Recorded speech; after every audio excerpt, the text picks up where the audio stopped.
The founder of the real estate company sat alone in his quiet home office, staring at a stack of reports that did not feel right to him. For years, he had worked day and night to build a business that treated people fairly. He wanted clients to feel heard, respected, and supported, no matter who they were or how much money they had. That was the whole purpose of starting his company. But lately, he felt something slipping away. He could not shake the strange feeling that the business he created with so much care was turning into something he did not recognize. It started with small complaints. A client said her calls were never returned. Another said an agent spoke to him with impatience, almost like he was interrupting something more important. A young couple said they felt brushed aside when they tried to ask simple questions. At first, the founder thought these were normal issues that happen in any growing business. But then the complaints increased. A few longtime partners mentioned that the staff seemed cold, uninterested, or careless. None of this sounded like the company he built. He tried to understand how things had changed so quickly. He remembered the early days when he worked from a tiny desk, meeting clients at coffee shops because he could not yet afford a full office. Back then, he treated every person with attention and respect because he believed it was the right way to do business. Over time, that simple approach helped the company grow. People trusted him. People referred their friends to him. He knew each property, each buyer, and each seller. But now, years later, the company had grown so large that he could no longer see everything happening inside it. He depended on managers and supervisors to maintain the culture he started, and he hoped they had stayed true to the principles he believed in. But as he sat there reviewing the complaints, he felt a sinking weight in his chest. Something was wrong. Something was happening behind those office doors that he was not being shown. He leaned back in his chair, stared at the ceiling for a long moment. He wondered if the staff simply didn't care anymore. Maybe they got too comfortable. Maybe they thought the company would run itself. Maybe they treated clients differently when no one was watching. The uncertainty bothered him more than anything. He believed people reveal who they really are when they think no one important is paying attention. And then he had an idea, one that made him sit up a little straighter. What? If he went to the office without anyone knowing, what if he walked in as an ordinary customer? No title, no recognition, no pressure. Just a regular person looking for a home. That way he could see how the staff behaved naturally. It felt like the only way to find the truth. The more he thought about it, the more sure he became. He did not want to warn anyone, because warning them would change their behavior. He needed to see the real version of the office, the version the clients had been dealing with. After a few minutes of thinking, he opened his closet and looked for something simple: old jeans, a plain shirt, shoes he rarely wore. He wanted nothing that could give away his position. He even removed his watch, the same watch people often recognized him by. He paused in the mirror for a moment. Without the polished clothes and familiar confidence, he looked like any other ordinary customer walking in to ask about buying a house. That was exactly what he needed. Before leaving, he grabbed a notebook and slid it into his pocket. Not to write anything down. He didn't want to look suspicious, but to keep himself focused. He whispered softly to himself, reminding his heart why he was doing this. He wanted to protect the company. He wanted to protect the clients. He wanted to protect the good people who worked hard every day, people who might be suffering because others were dragging the company's reputation down. He wanted to understand, not destroy. But he also knew he could not ignore what was happening. When he arrived near the main office, he parked far from the building. He did not want anyone to accidentally spot him from a window. As he walked toward the glass doors, he tried to breathe normally, but there was a small, nervous feeling in his stomach. It felt strange to enter his own company like a stranger, but he needed to stay calm.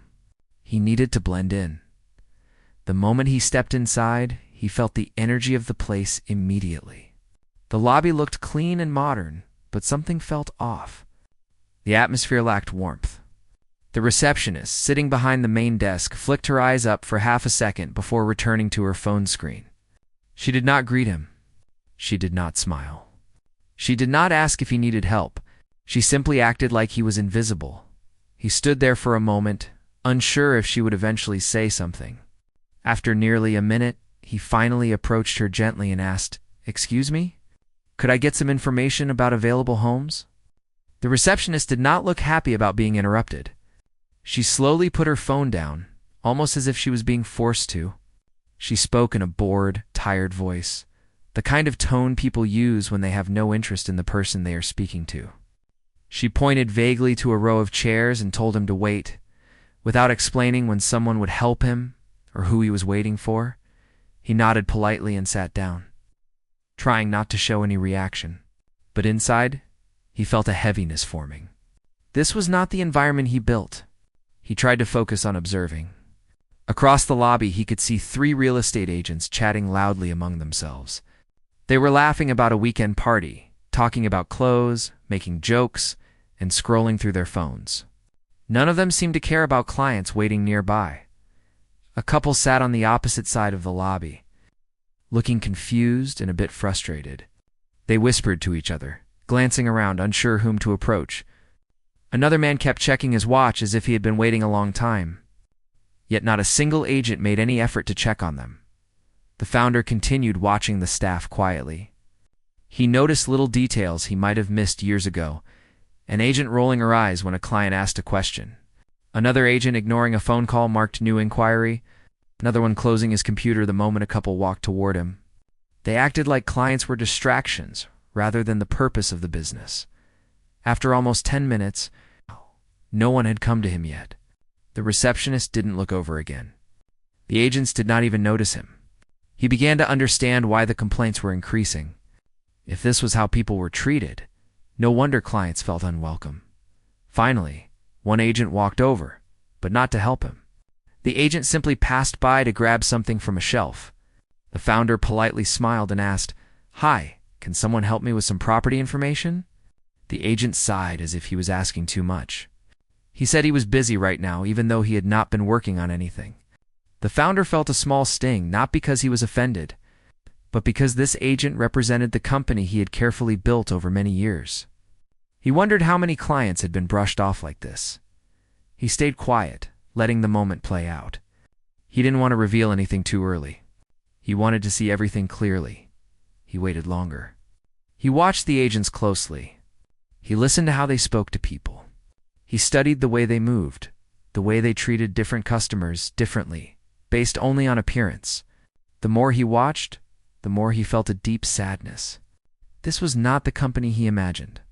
This was not the culture he wanted anyone to experience at one point.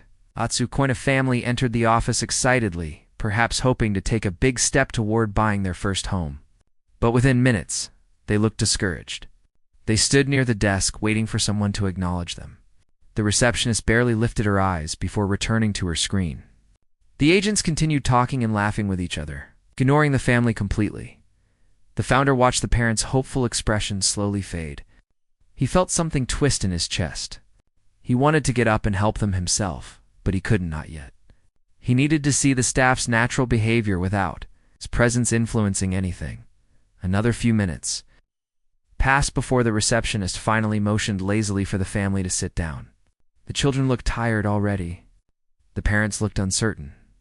The founder imagined how many families had experienced this same disappointment. It bothered him more deeply than he expected. He kept observing until he gathered enough understanding of how the staff really acted. When they thought no one important was watching, the truth was clearer than ever. This was not just a small issue. This was a problem that could break the company from the inside if he didn't step in soon. After nearly half an hour of being ignored, the founder quietly stood up from his seat. No one noticed him leave. Not the receptionist.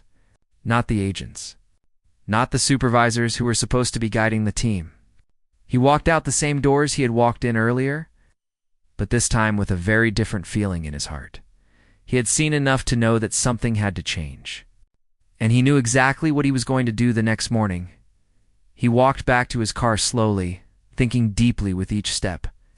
He was not angry, but he was disappointed. Deeply disappointed. He could not protect his company by looking the other way. He could not protect his clients by pretending everything was fine. He had to face the situation head on. When he finally reached his car, he sat for a long moment with his hands resting on the steering wheel. He looked back at the building where so many dreams were supposed to be supported. Then he whispered softly to himself, almost like a promise. "I'll fix this." And he meant every word. The next morning arrived with a quiet heaviness in the founder's chest. He barely slept the night before. His mind kept replaying the scenes from the office, the empty smiles that never appeared, the ignored clients, the bored voices, the careless attitudes. It felt like someone had taken the heart out of the company he once loved. He woke up early, long before the sun came up, and walked around his house trying to calm his thoughts. But no matter what he did, the memory of the staff's behavior stayed with him. He made himself a cup of tea, but he barely drank it. He stood by the window and watched the sky turn from dark to light. He felt a strange mix of disappointment and clarity. The disappointment came from knowing his company had drifted far from the values he worked so hard to build. The clarity came from knowing that now he had seen the truth with his own eyes. There was no guessing, no relying on secondhand reports. He knew exactly what needed to be done. After taking a deep breath, he put on his usual work clothes. Nothing flashy, just clean and professional. Today would be different. Today he was walking into the office not as a hidden customer but as the leader who built the company from the ground up. He was not sure how the staff would react, but he needed to face them, look them in the eyes, understand why such behavior had taken root. The drive to the office felt longer than usual. The roads were quiet and the morning air was still. He kept thinking about the clients he had seen the day before, the confused couple, the waiting man, the disappointed family. He wondered whether they ever came back or whether they gave up entirely.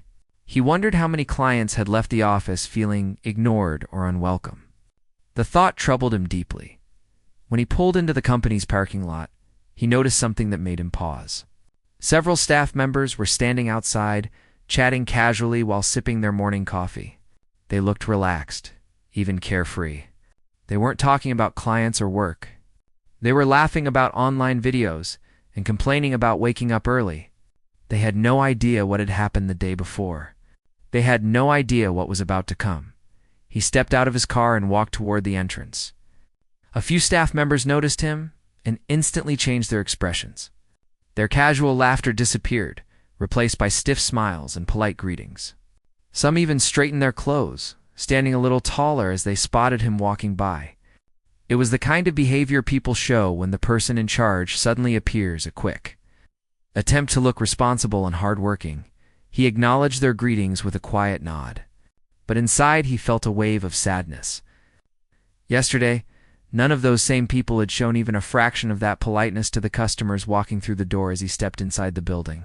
The atmosphere changed again. The receptionist who ignored him the day before suddenly sat upright, smoothing her hair and greeting him warmly. She spoke with a voice full of energy and respect, as if she were the most welcoming person in the world. "Good morning, sir," she said cheerfully. He didn't respond harshly. Instead, he offered a gentle nod and said, "Good morning." But he didn't forget the way she had treated him when she thought he was just an ordinary customer asking for help. The difference in her behavior was so sharp that it felt almost unreal. He walked deeper into the office, observing the staff. People hurried to their desks, typing quickly, organizing papers, and pretending to be busy. Two agents who had sat around chatting the day before were now intently studying their computers, acting as if they were in the middle of something important. Another agent who had brushed off a waiting client was now enthusiastically returning phone calls. The founder didn't interrupt anyone. He simply walked through the office slowly, watching quietly. He wanted to see how many people would pretend and how many truly cared. After a few minutes, the office supervisor approached him with a bright smile, speaking quickly and loudly so everyone could hear. "Good morning, sir. We're all ready for your visit. The team has been working hard."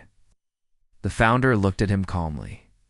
He knew this same supervisor had shown no interest in the clients yesterday. He remembered the supervisor chatting with agents while people in the lobby waited unattended. He remembered how the supervisor didn't step in even once to help anyone. "I see," the founder said simply. The supervisor laughed nervously, unsure what the founder meant by that small sentence. The founder then walked into the main conference room. The room was already prepared, chairs neatly arranged, Screens turned on, a stack of papers placed at the center of the table. Someone must have heard he was coming and rushed to prepare everything. He appreciated the effort, but he also knew none of this mattered. If the staff did not treat people with basic respect, he instructed the supervisor to gather the entire staff for a brief meeting. Within minutes, people started walking in and taking their seats.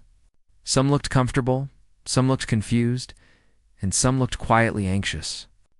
A few whispered to each other, wondering why he had called everyone together so early.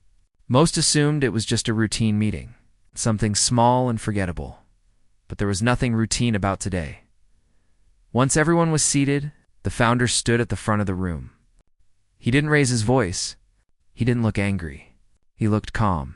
There was something serious in his eyes, something that made the room grow still. "Thank you all for coming," Eddie began. "I won't take too much of your time. I just want to talk about something simple." Staff waited, unsure where this was going. "I visited this office yesterday," said. There was a sudden shift in the room. A few people exchanged worried glances. One person's hand froze halfway to their cup of coffee. The receptionist's posture stiffened. The supervisor's face turned slightly pale. The founder continued, "I didn't come in as myself. I came in as a customer. No one knew who I was. I wanted to see how the office was doing from the outside." Silence spread across the room, heavy and tense. "I walked through the front doors," he said slowly, "and no one greeted me. Few agents looked down at their laps. I asked for information about homes, and I was told to wait without being given any details." 8. The receptionist swallowed hard. "I watched clients waiting. I watched them confused, ignored, brushed aside." He paused and let the words sink in. No one moved. He spoke again, his voice steady, but filled with something sharp and painful. "I saw the truth yesterday. Not the truth people show when they know someone is watching, but the truth people show when they think no one sees them." No one dared to look at him directly. "I saw a team of people who were supposed to serve clients. But instead, many of you acted like the clients were an inconvenience." He walked slowly around the room, looking at each person, not in anger, but in disappointment. "This company was built on respect," he said quietly. "Respect for people. Respect for their time. Respect for their dreams. Many of the people who walk into this office are taking one of the biggest steps of their lives. They deserve kindness. They deserve patience. They deserve honesty. But yesterday, they didn't get any of that." The air felt thick. He stopped walking and turned to face everyone. "I didn't build this company to make money. I built it to help people find homes, and I will not let disrespect or carelessness ruin everything we worked for." Some people looked truly ashamed. Some looked scared. A few looked defensive. But no one could argue. Everyone knew the truth. "I'm giving everyone a chance right now," he continued. "Think carefully about how you treat the people who walk through those doors. Think about how you speak to them. Think about whether you're here to help or just to collect a paycheck." He paused. "Because what I saw yesterday cannot continue." The room remained silent, but the tension was unmistakable. He finished with a simple sentence, one that carried more weight than anything else. "Starting today, things will be different." He dismissed the staff, sending them back to their desks with heavy hearts and uneasy thoughts. Some walked slowly, unsure of their future. Others moved quickly, already imagining the changes he might make. A few whispered nervously, wondering who would be held responsible. The founder stayed behind in the conference room for a moment, letting the silence settle. He wasn't angry at any one person. He was disappointed in the culture that had grown behind his back. But he also knew he had seen only the surface yesterday. There was more to uncover, more to understand, and he wasn't finished yet. Today he had shared the truth. But tomorrow he would make decisions, and those decisions would change everything. The office felt strange for the rest of the morning. Everyone moved carefully, almost too carefully, as if every action could be watched. People who usually laughed loudly now whispered. People who normally ignored ringing phones now rushed to answer them. The lobby, which had felt cold and careless the day before, now buzzed with forced politeness. But the founder could sense the truth behind it. These sudden changes were not real. They were temporary, driven by fear of him, not care for the clients. He quietly returned to his own office, closing the door but not locking it. He needed time to think, to breathe, to decide what he would do next. The disappointment he felt yesterday had settled inside him like a heavy stone. His company meant more to him than a title or a paycheck. It was his life's work. Every decision he made in the early days had come from a place of honesty and humility. Seeing the company's soul fading was painful in a way he had not expected. He sat at his desk and opened his notebook, the same one he had carried in his pocket during his undercover visit. He flipped to a blank page and wrote a single sentence. "What happened to us?" He stared at the sentence for a long moment. Then he began to write more about the receptionist who didn't look up, the agents who ignored clients, the supervisor who acted interested only when he walked into the building. He wrote about the family with tired eyes and the couple who seemed lost in the lobby. With each memory, he felt the weight in his chest grow heavier. He wasn't angry with any single person. He was upset at the culture that had formed, slowly and quietly, when people stopped caring. That was the danger of success, he thought. The early struggles kept people humble. But once the company grew large, some workers forgot that every client mattered. He closed the notebook and leaned back in his chair. The office outside his door continued to make uneasy sounds, phones ringing, forced greetings, chairs scooting across the floor. He listened to it all while his mind drifted back to the beginning of the company. Long before any of these struggles, he remembered the first property he ever sold. The buyer had been nervous, unsure whether he was making the right decision. The founder had sat with him for hours, answering every question patiently, never rushing him.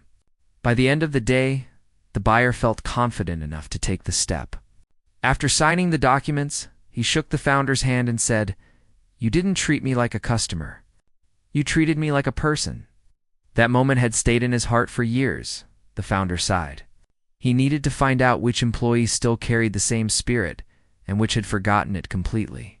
He couldn't make decisions based only on what he saw yesterday. He needed a full picture. He needed to observe how people acted when they didn't know he was watching this time inside the office. Not from the lobby, he stood up and walked out of his office. No one dared to look relaxed when they saw him. A few stood up straight and greeted him. Others lowered their heads, pretending to be deeply focused on work. The founder approached the receptionist first. She smiled widely, too widely, and said, "Is there anything I can help you with this morning, sir?" Her voice sounded polite, but he could see the nervousness behind her eyes. He simply said, "I'm just walking around." Her smile stiffened slightly, but she nodded quickly. He walked toward the row of agent desks. Most agents kept typing, although some typed without really having anything to write. One agent was reviewing property files with exaggerated seriousness. Another was showing a client brochure to a coworker, as if demonstrating how helpful she could be. The founder didn't comment. He didn't interrupt. He simply observed. About halfway through the room, stopped near a young agent who had joined the company only a few months ago. This agent had been quiet during the morning meeting, but now he was speaking softly to an elderly couple. The founder noticed something different immediately. The agent didn't rush. He didn't sound annoyed. He leaned forward, listening carefully, answering questions patiently. There was something honest in his tone, something steady and warm. The founder watched for a moment longer, then walked away quietly. The company wasn't completely lost. There were still people who carried the values he cared about. As he continued walking, spotted another agent who had ignored him the day before when he was undercover. Today, the same agent stood by a client, forcing a smile, but glancing nervously over his shoulder every few seconds, as though wondering if the founder was watching. The client looked uncomfortable, sensing the unnatural energy. The founder noted it silently. A forced smile was not what he wanted. He wanted sincerity, not fear. He moved on to the supervisor's desk. The supervisor jumped up immediately, almost too fast, greeting him with energy that did not match the heaviness of the room. "Good afternoon, sir. How can I help you?" The founder studied him for a moment. This was the person responsible for guiding the team. The person who should have stepped in when he saw clients waiting unattended. The person who should have motivated the staff trained them, reminded them of the purpose of the company. But yesterday, the supervisor had shown none of that. The founder asked quietly, "Do you have the client reports from the last 2 months?" The supervisor froze for a second, then recovered. "Yes, sir. I can get them right away." He hurried off to retrieve the files, leaving the founder alone at his desk for a moment. The founder looked around, noticing again how forced everything felt today. It was painful to see people pretending, but it was necessary. With people pretending, their real habits surfaced in small ways, in their tone, in their body language, in their eyes. He could see who was genuinely trying and who was acting only because he was present. When the supervisor returned with the files, the founder thanked him and took them back to his office. He closed the door again and began reviewing the documents slowly. The reports told their own story: missed follow-ups, delayed responses, incomplete client details, unanswered emails. The supervisor had signed off on all of it.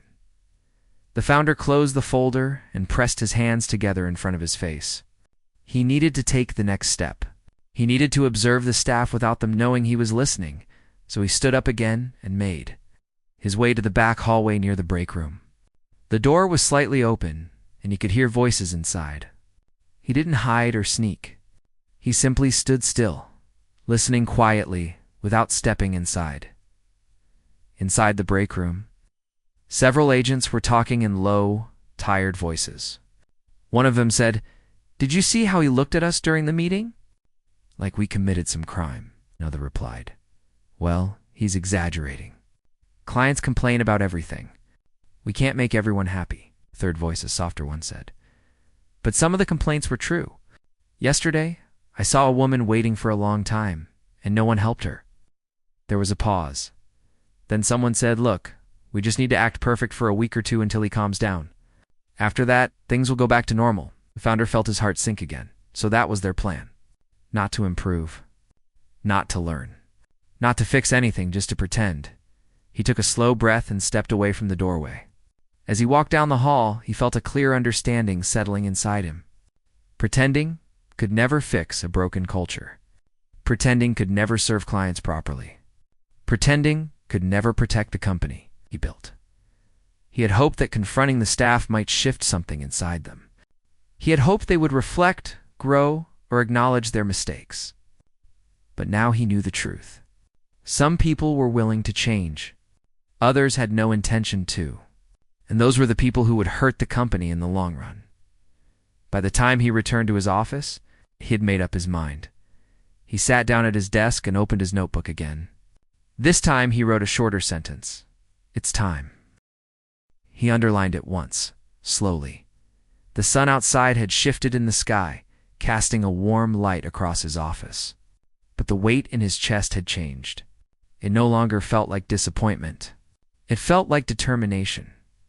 He picked up the phone and made a call to the company's human resources director, asking her to come to his office after lunch. His voice was calm. His plan was clear. He set the phone down softly and looked around the room. This company mattered too much to let it fall apart. He would not let carelessness shape its future.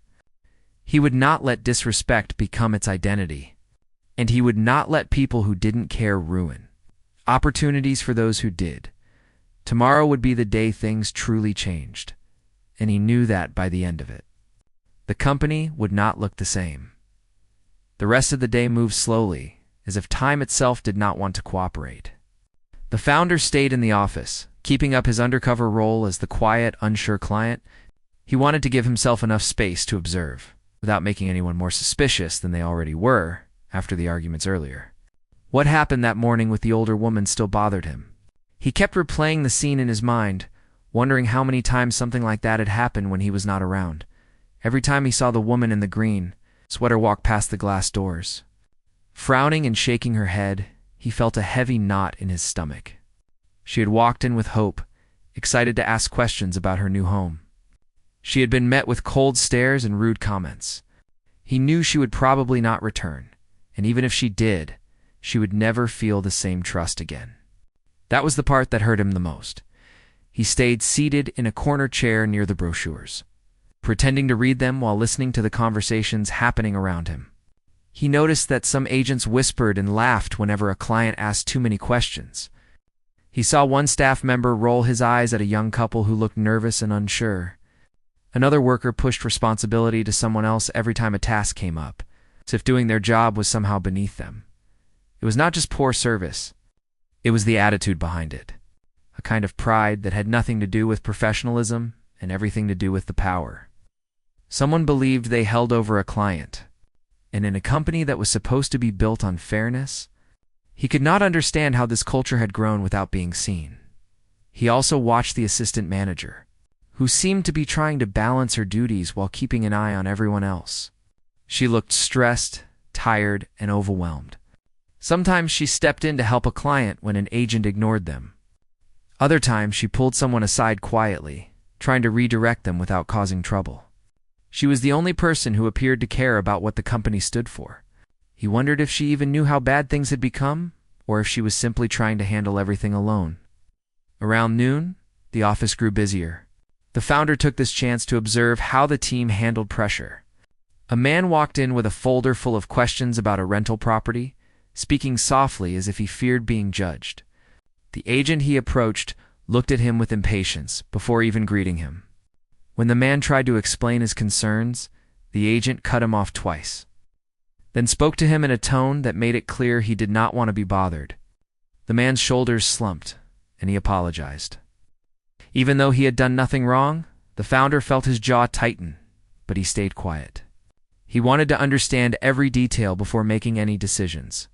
He wanted facts, not assumptions. And the facts were showing themselves clearly with each new moment.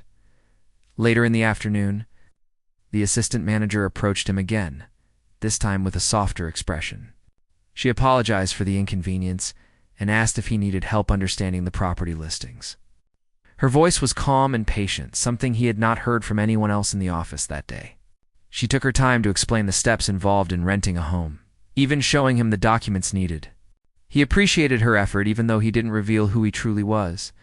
Part of him felt sorry for her. She was working so hard, yet surrounded by people who didn't seem to share her values. As the conversation ended, he noticed something surprising. She hesitated before walking away, glancing at the agents who were laughing loudly at the front desk. A shadow passed across her face. It was not anger. It was something closer to disappointment, as if she, too, was aware of what was happening but felt powerless to change it. After she returned to her work, he sat for a long moment, thinking about all he had seen. The problem was not just a few rude workers. It was deeper, woven into the way the office operated every day. A problem like this did not grow overnight. It grew over weeks, months, years, slowly influencing the culture. And he could not understand how he had missed it.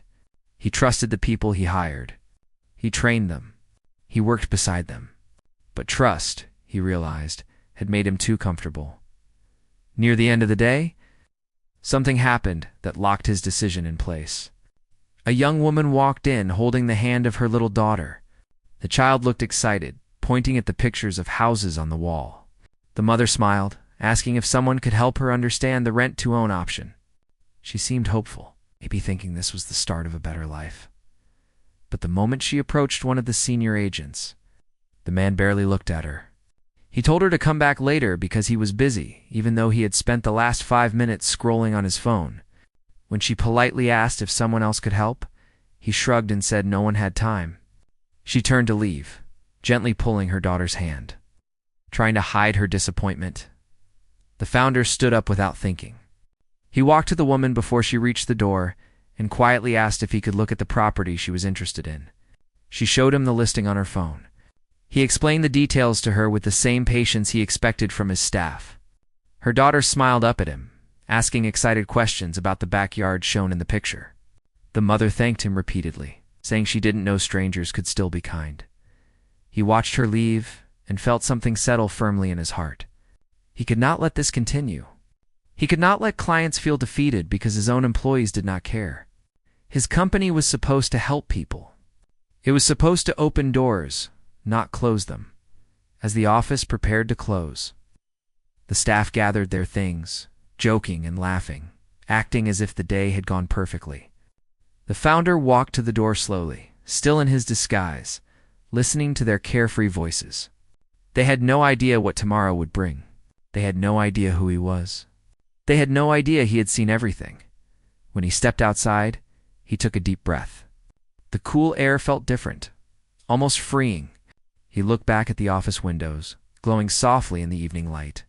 Tomorrow, he thought, everything would change. Not out of anger, but out of responsibility. He owed it to his clients, to his community, and even to his younger self, who dreamed of creating a company that treated people with respect. As he walked to his car, I thought about the assistant manager. She was the only one who had shown compassion, the only one who had tried. He would make sure she knew she had been seen. And he would make sure she had the chance to grow without being held back by the careless behavior around her. He drove home slowly, letting the memories of the day play in his mind like a silent film. Every moment had taught him something. Every interaction had revealed a truth he could not ignore. As he reached his driveway, he knew exactly what he would do. The decisions would not be easy, but they were necessary. Tomorrow would be a new beginning. Not just for him, but for the entire company. He walked inside his home, closed the door behind him, and prepared himself for the day that was coming. Little did the staff know their world was about to change. And this time, he would not be watching from the shadows. He would be standing in the center, revealing who he really was, and reminding everyone of the values they had forgotten. The next morning arrived quietly, but there was an unusual stillness in the founder's home. He woke up earlier than usual, not because he had trouble sleeping, but because he felt something different moving in him. It was a calm strength, the kind that comes from knowing exactly what must be done, even if the choices ahead would shake everything. He stood at his window for a long moment, looking out at the city he had lived in for years. Buildings he had helped fund, homes he had helped families move into, neighborhoods that grew because his company cared enough to invest in them. All of that history rested on his shoulders now, reminding him why today mattered. He dressed in a dark suit, one he hadn't worn in a long time. It felt heavier than usual, but also right. Today he would walk into his company not as a quiet client watching from a corner, but as the founder who had built everything from the ground up. Today, he would stop pretending. Today, he would restore the values that had been neglected for far too long when he arrived at the office. He didn't rush inside. He stood outside the glass doors for a moment, watching his staff move around through the windows. None of them noticed him. They were busy talking, joking, preparing for another day, unaware that everything was about to change. He took a deep breath and walked in. The door chimed softly behind him, making everyone look up. For a split second, no one recognized him in his suit. Then one of the agents squinted, trying to place him.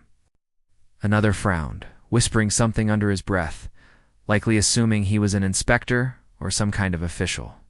No one imagined the quiet man from yesterday was standing there in a completely different role. The assistant manager stepped forward politely, but the moment she met his eyes, something shifted in her expression. It was as if she instinctively sensed that this was not just a regular morning. Still, she greeted him kindly, unaware of who he truly was. He gave her a small smile before addressing everyone. "Good morning," he said, his voice steady, carrying a firmness that made the whole room turn quiet. "I need everyone to step away from your desks and meet in the center of the office." His tone alone told them this was serious. The staff slowly gathered, some confused, some irritated, and some curious. The senior agent from the day before crossed his arms, looking annoyed as if he had better things to do. Others whispered among themselves, wondering what this was about. The founder looked at each of them before continuing. "Before we begin, I want to thank the assistant manager for trying to keep this place running with integrity. I saw the way she helped clients yesterday. I saw how she stepped in when others refused to do their jobs. She has carried more weight than anyone here realizes." The assistant manager blinked in surprise. Her hands tightened slightly at her sides, sure of what this was leading to. Then he looked directly at the senior agent who had mistreated several clients. "As for the rest of you," he said calmly, "I spent yesterday in this office.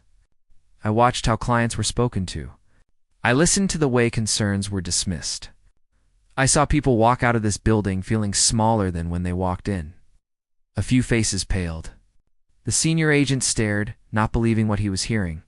One staff member told an elderly woman she was wasting time. One of you ignored a man with valid questions.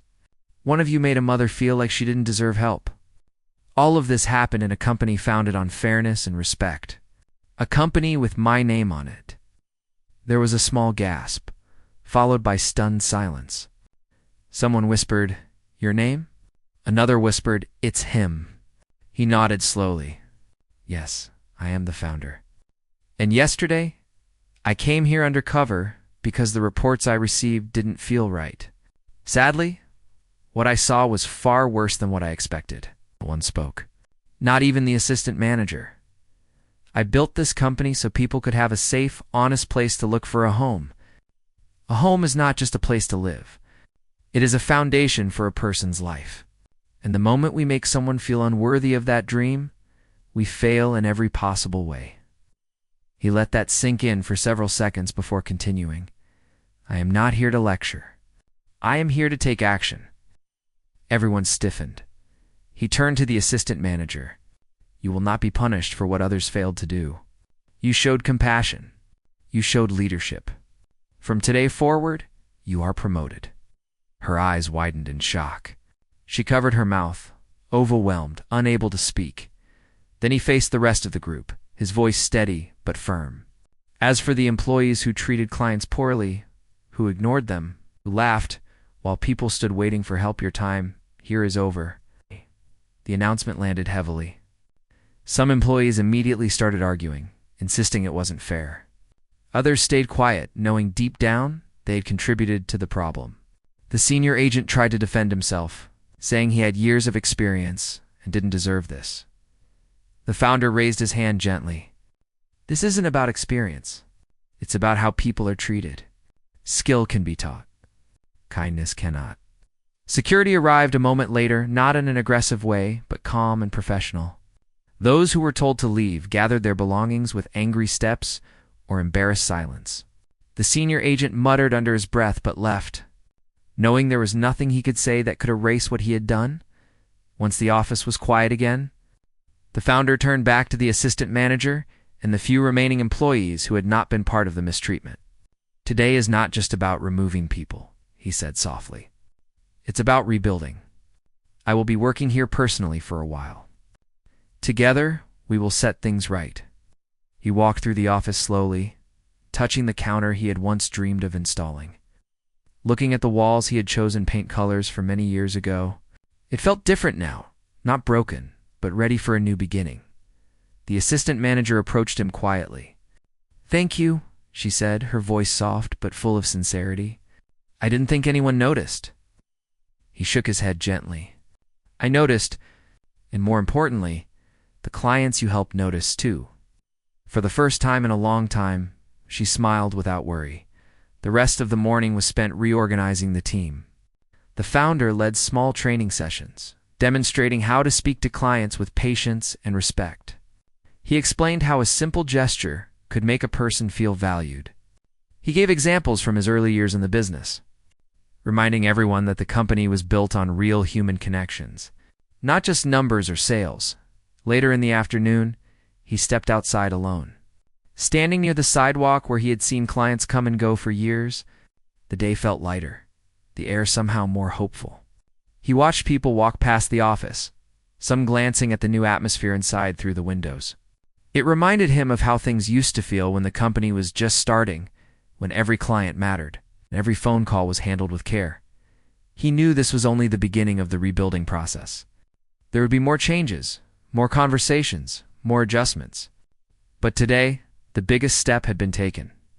The weight he had carried yesterday was gone, replaced with a renewed sense of purpose as he walked back inside. He saw the assistant manager helping a new client with a gentle smile. 2 new trainees were shadowing her, listening carefully, learning the tone he wanted the company to uphold. It was a small moment, but it meant everything. The founder returned to his office, his real office now. Not a corner chair pretending to read brochures. He sat down, looked around at the familiar space, and felt a quiet pride rise in his chest. Not pride in himself, but pride in what the company could still become. He knew there would always be challenges, but he also knew that as long as he stayed connected, stayed present, and stayed true to the values he started with, the company would never lose its way again. With a calm breath, he leaned back in his chair, ready for whatever came next.